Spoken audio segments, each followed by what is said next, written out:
कि बाबू जगजीवन राम इस देश के उप प्रधानमंत्री थे और जब वो मंदिर में गए थे तो मंदिर को भी मूर्ति को धोया गया था। तो आज ये हालात बनी हुई है इस देश में। ये सामाजिक आधार पर बाबा साहब भीमराव अम्बेडकर जी ने सामाजिक आधार पर उन्होंने आरक्षण का प्रावधान किया, लेकिन इस देश चलाने वाला बेईमान, राज चलाने वाला बेईमान वोट की राजनीति कर रहा है। अब वोट की राजनीति कर करके आर्थिक आधार पर जो है इसको जो है कि आरक्षण को लाना चाहता है। जब चाहता है, जिसको चाहता है, जिस जात को, उसी को जो है कि एससी बना दिया जाता है। जब चाहता है जिसको, उसको एसटी बना दिया जाता है। वाह जी वाह, आप एससी और एसटी बनाने वाले मशीन हैं।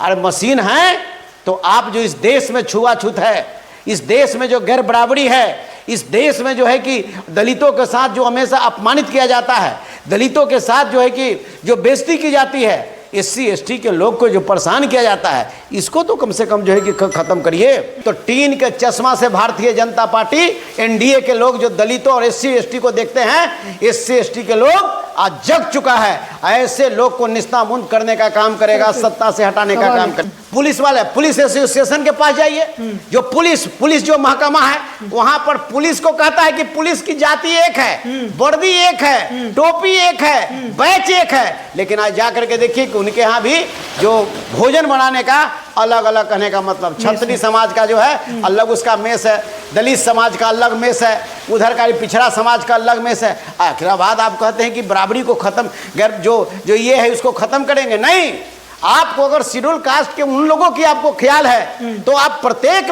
देश के प्रत्येक शेड्यूल कास्ट एससी एसटी के टोला में एक बढ़िया विद्यालय का निर्माण कराइए, उनको अच्छा से पढ़ाइए, उससे या इंस्पेक्टर डीएसपी पैदा करिए, ये तब देश बढ़ेगा। ऐसे नहीं है कि आप क्रीमी लेयर ला कर करके आप इस देश के आईएएस को, इस देश के बीडीओ सीओ को, इस देश के नेताओं को आपने अपमानित करने का काम करता है। इस देश में बाबा साहब भीमराव अम्बेडकर साहब ने जो आरक्षण का प्रावधान उन्होंने देश में किया, उस आरक्षण का प्रावधान या नहीं कि आर्थिक बल्कि सामाजिक, उन्होंने सामाजिक आधार पर आरक्षण का प्रावधान करने का काम किया। इस सामाजिक आधार के आरक्षण को लोगों ने आर्थिक आधार मानकर, और आज मान लेते हैं जो कि इस देश में दलितों के बीच में दलित में बांटने की जो बातें चल रही है। और इस देश के प्रधानमंत्री जी नरेंद्र मोदी जी कभी संत रविदास जी के बनारस जो है कि मंदिर में आकर के करताल बजाते हैं, तो कभी बाबा साहब भीमराव अम्बेडकर के फोटो के नीचे अपने आंसू बहाते हैं। उनको इस पर चिंतन और मंथन करना चाहिए कि शेड्यूल कास्ट आज भी इस देश में सुरक्षित नहीं है, आज भी वो अपमानित हो रहे हैं, आज भी वो फिटहाली की ज़िंदगी जी रहे हैं, और आज भी जो सामाजिक जो समरसता, जो गैर बराबरी इस देश में है, वो गैर बराबरी जो है कि अभी तक कायम है। और लोगों का जो सम्मान मिलना चाहिए, आज भी इस देश में छुआछूत की भावना ख़त्म नहीं हुई है। छुआछूत आज भी हमारे साथ है। तो इस तरीक़ा से जो फैसला कोर्ट का है, हम कोर्ट के पर मेरा कोई टिप्पणी नहीं है, लेकिन इस देश के प्रधानमंत्री और इस राज्य के मुख्यमंत्री, इनको सोचने की ज़रूरत है कि क्या वो, और इस पर बयान भी इनको देने की ज़रूरत है। न देश के प्रधानमंत्री जी का इस पर बयान कभी आया है, और न बिहार राज्य के मुख्यमंत्री जी का बयान इस पर आया है, और न कहने का मतलब इस देश के गृह मंत्री जी का कोई। जेडीयू के जो नेता है वो तो समर्थन कर रहे हैं कि इस तरीके से होना चाहिए। अरे तो जो मान लेते हैं जी कि कर रहे हैं तो इसको खोल ओपन होकर के आना चाहिए, जिसको करना चाहिए। आज भी जो हमने क्या कहा कि आज भी जो सामाजिक समरसता जो होनी चाहिए, जो सामाजिक न्याय होना चाहिए, जिसकी बातें लालू प्रसाद यादव जी ने करने का काम किया, ये तो अभी तक हुआ नहीं है। आज भी लोग छुआछूत से ग्रसित है, आज भी उनके साथ उन्हें अपमान किया जाता है, आज भी उन्हें कहने का मतलब है कि जो बराबरी का जो दर्जा है, बराबरी का दर्जा नहीं दिया जाता है।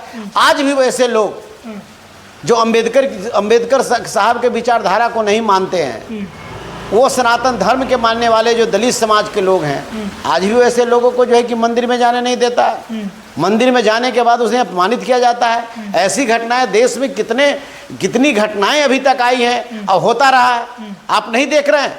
यही राज बिहार है, जहाँ के वर्तमान मुख्यमंत्री श्री जीतन राम मांझी जी को मंदिर मधुबनी में गए थे तो मंदिर को धोने का काम किया गया था।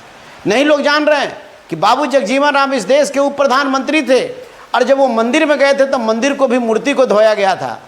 तो आज ये हालात बनी हुई है इस देश में।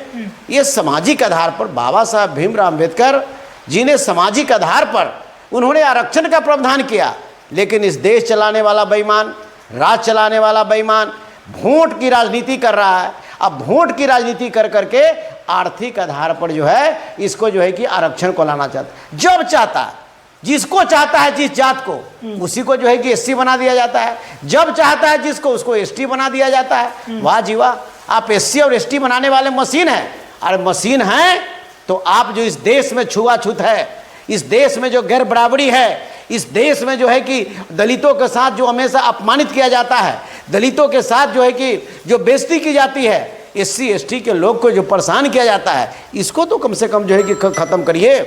ऐसे ख़त्म करने का करिए, इसके बाद आप जो है कि क्रीमी लेयर की बात आप करिए।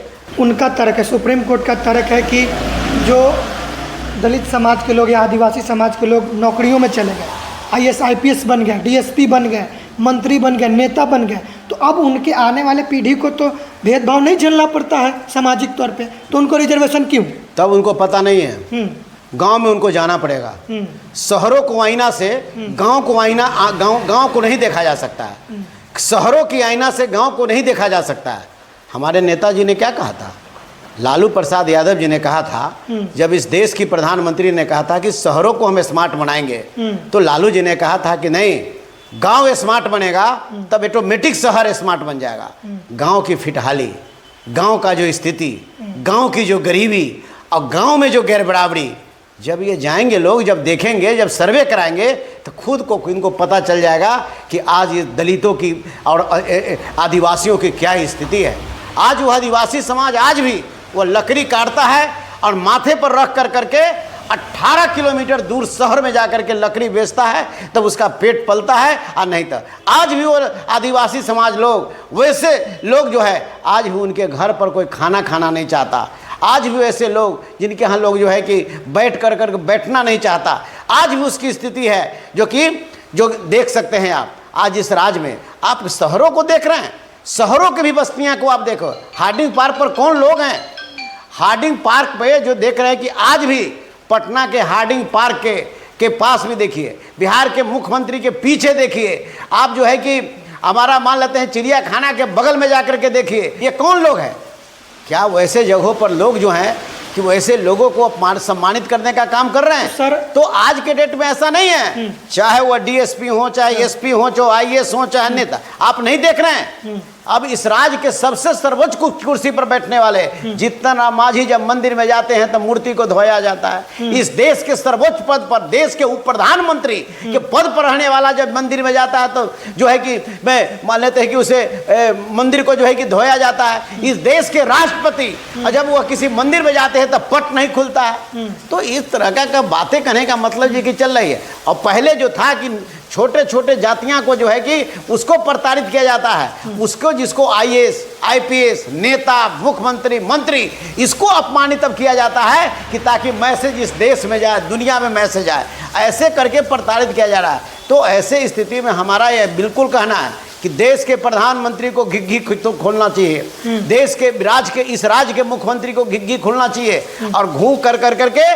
और देखना चाहिए। और नहीं तो टीन के चश्मा से भारतीय जनता पार्टी एनडीए के लोग जो दलितों और एससी एसटी को देखते हैं, एससी एसटी के लोग आज जग चुका है, ऐसे लोग को निस्तामुक्त करने का काम करेगा, सत्ता से हटाने का काम करेगा। आपने कहा कि जो दलित और आदिवासी समाज के लोग झुग्गी झोपड़ियों में रह रहे हैं, आज भी रोड के किनारे रह रहे हैं, तो सुप्रीम कोर्ट का यही तो जजमेंट है कि वो उन्हीं को रिजर्वेशन का फ़ायदा देना चाहते हैं। जो लोग एससी और एसटी समाज के अंदर आगे बढ़ गए, मंत्री नेता आईएएस आईपीएस बन गए, उनसे रिजर्वेशन लेकर उनको दिया जाएगा, तो उनको आगे बढ़ाया जाएगा। तो क्या समस्या हो रहा है? हमारा कहने का मतलब कि अभी भी तो सर्वे करने की जरूरत है। हाँ। एससी एसटी के लिए जो भी विभाग में जो नियम और कानून बने हैं, देश के आज़ादी का जो है कि 75 साल हो गया, आज भी जो एससी एसटी के लिए जो किसी मंत्रालय में जिसका फंड आता है, क्या एससी एसटी के यहाँ पहुँचता है?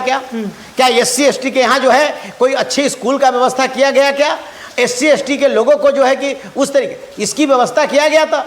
आज के डेट में जो ही उनके समाज का नेता हो या आईएएस हो या आईपीएस हो या बड़े पदाधिकारी हो, वो किसी न किसी रूप में उनके तक पहुंचाने का काम करता है, इस नियम के लिए लड़ाई लड़ने का काम करता है। और लड़ाई लड़ कर करके जो है कि आगे क्या एक आदमी को शिवचंदा राम का विधायक बन जाने से पूरा जो है कि समाज का लोग विधायक बन जाएगा? एक व्यक्ति मान लेते हैं कि बढ़ सकता है, बाकी सारे लोग वही है।